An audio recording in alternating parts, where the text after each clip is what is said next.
When I look at Trudeau, there's a couple of things that I see. I see someone who hasn't grown up.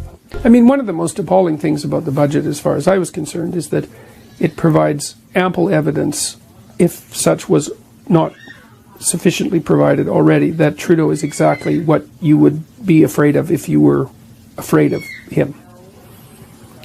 He doesn't have an answer to a problem that isn't overwhelmingly predictable ideologically. It's like you don't even need him. You just have to run the ideology. It has the answers.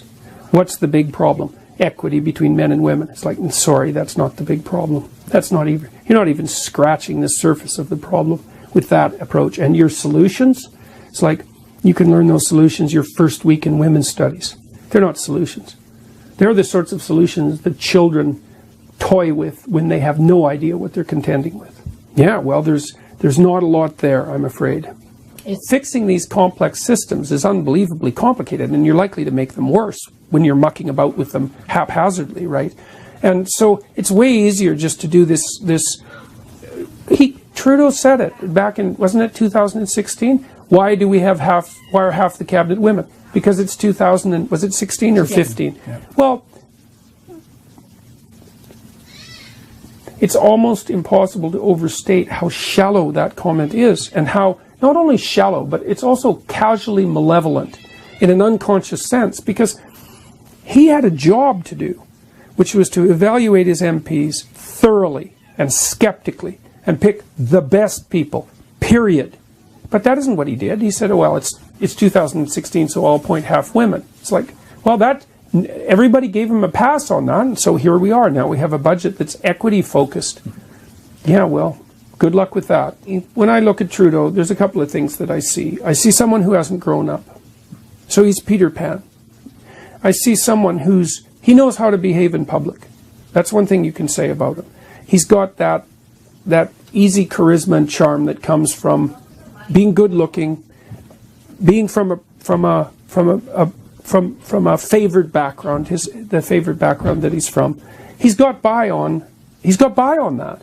And the reason I believe that is because I don't believe that if he had any true character that he would have run, because he ran on the strength of his name, and he hadn't earned the right to do that. But people elected him, so here we are. And this is what we get. I mean, he pulled out the ideological card when he formulated the cabinet, and Canadians all went, oh, isn't that cute? It's like, no. How can an individual change without falling into chaos? Well, part of it is that you don't want to bite off more than you can chew. You know, you should try to change something that is difficult, but where you have a moderate probability of succeeding. Or if you're feeling depressed and anxious, a fairly high probability of succeeding. So you have to, it's just as if you're dealing with a child, let's say. When you want to foster the development of a child, you set them a new task so that their skills expand.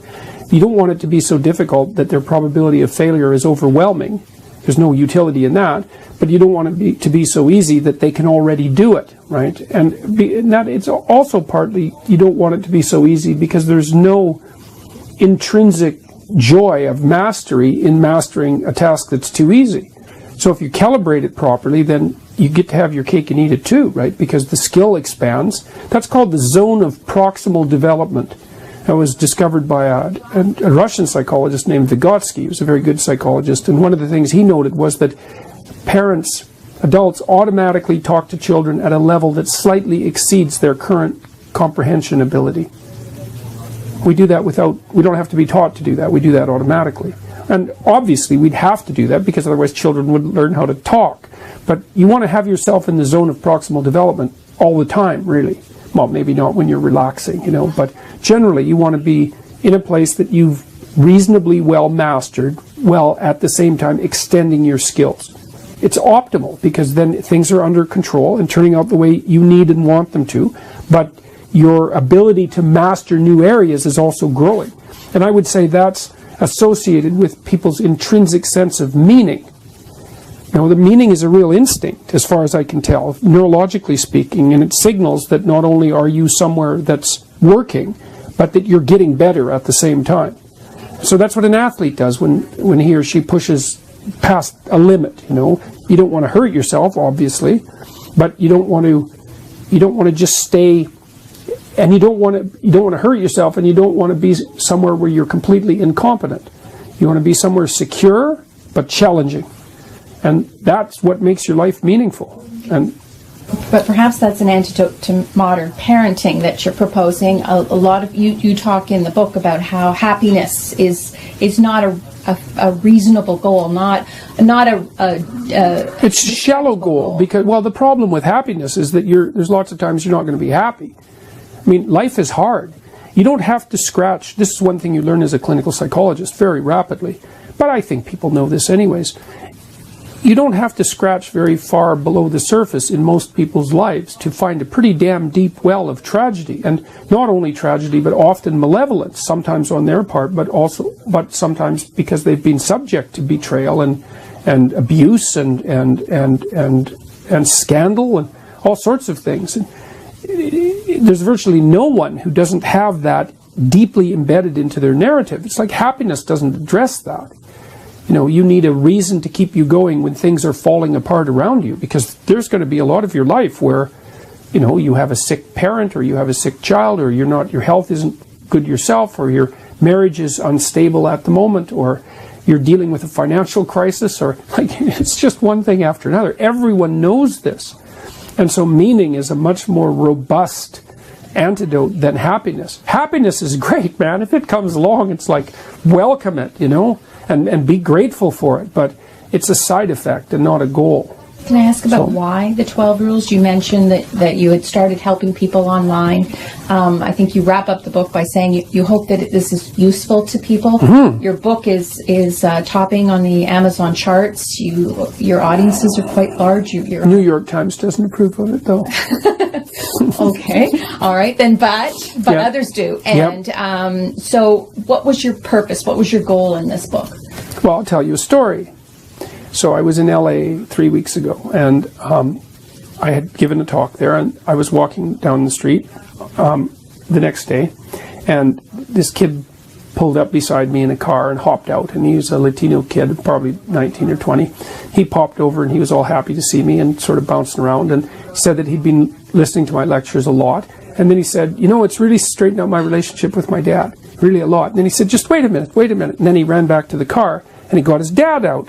And then they stood there and like they had their arms around each other. And, well, they were both extremely happy. They'd repaired the relationship. Well, that's the purpose. It's like when I go places now and people come to talk to me, that happens all the time. It's like, that's great.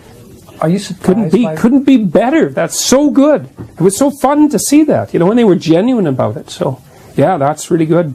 Are you surprised by that? When you wrote it and sat down to write it, did you envision that you would be getting that type of reaction and this type of response? Well, certainly not at this scale. Mm-hmm.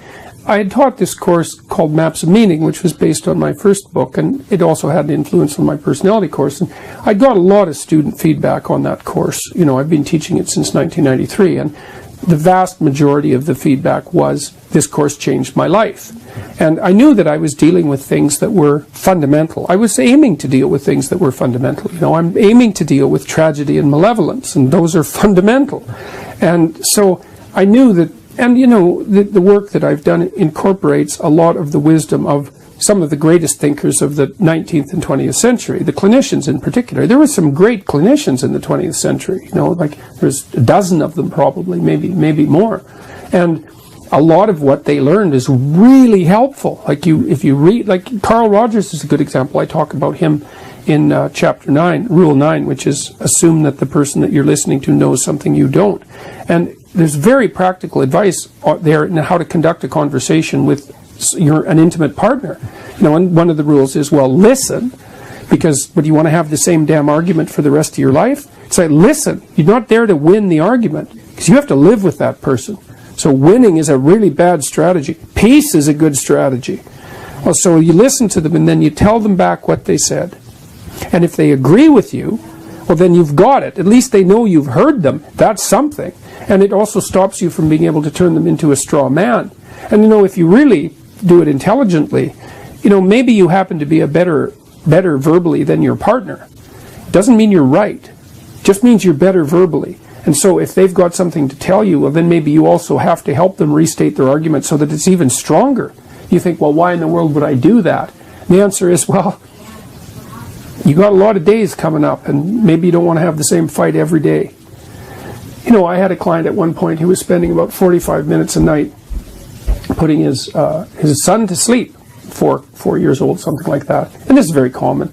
And we did a little bit of arithmetic. I often do that with my clients. Like, okay, let's call that 5 hours a week, 20 hours a month, 240 hours a year. That's 6 work weeks of time in a year you're spending fighting with your son. It's like, what do you expect from that? You're not going to like each other. You can't fight with someone 6 work weeks in a year and not have that hurt both of you. It's like, you got to solve it. You got to figure out what the problem is. You got to make it go away. So one of the things that it's hard for people to grasp conceptually is that the mundane things that you do every day are your life, and you want to get those right. And people don't pay attention to those things. They're usually looking for the exceptions, like the vacation or the special occasion. It's like, you want to figure out how, when you come home, people greet you so that you're welcome in your own house, because you do that like 3 times a day. You get that down, it's like that's 45 minutes of each day. That's like 10% of your life right there. You fix that, it's 10% of your life. Meal times, things you repeat, you want to get those pristine.